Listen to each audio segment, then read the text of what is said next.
Hello, my name is Erin, and I'm going to walk you through some easy steps for teaching and assessing the fourth grade standard, which is to experiment with drawing three-dimensional forms using a ruler and the rules of one-point perspective. I'm going to help you unpack and understand this standard.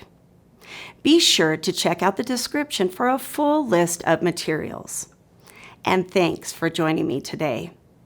For additional information and resources, please be sure to visit Learning First System in Canvas or the Fine Arts channel in the fourth grade team. So what is form?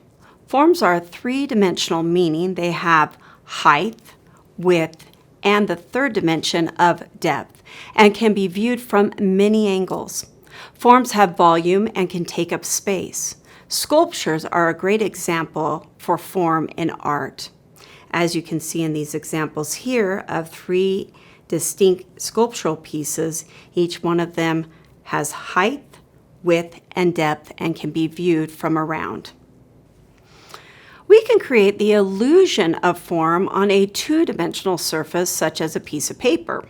There are various ways to create this illusion, such as through size, placement, and overlapping, lighting, shading, and cast shadows, as you can see in these examples that I have here. But today we are going to use a technique called one-point perspective to create the illusion of form and depth. What is perspective?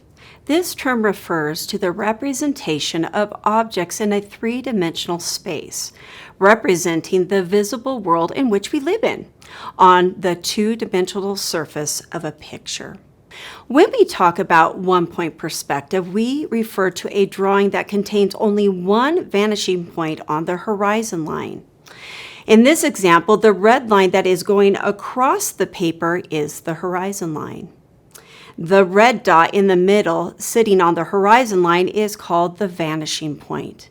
And as you can see, all the blue parallel lines are radiating from this vanishing point. When we draw objects along these blue parallel lines, we are using one-point perspective. This type of perspective is typically used for images of roads, railway tracks, hallways, or buildings viewed so that the front is directly facing the viewer.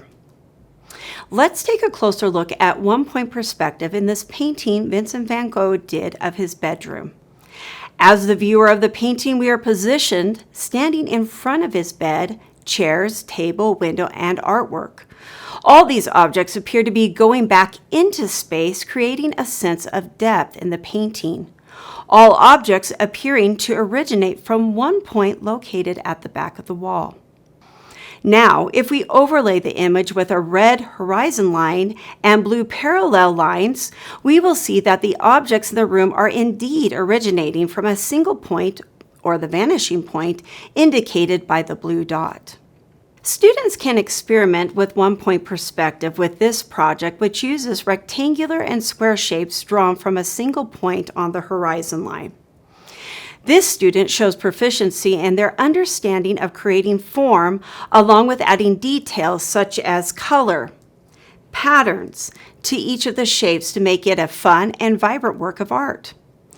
Be sure to check out the description for the full list of materials.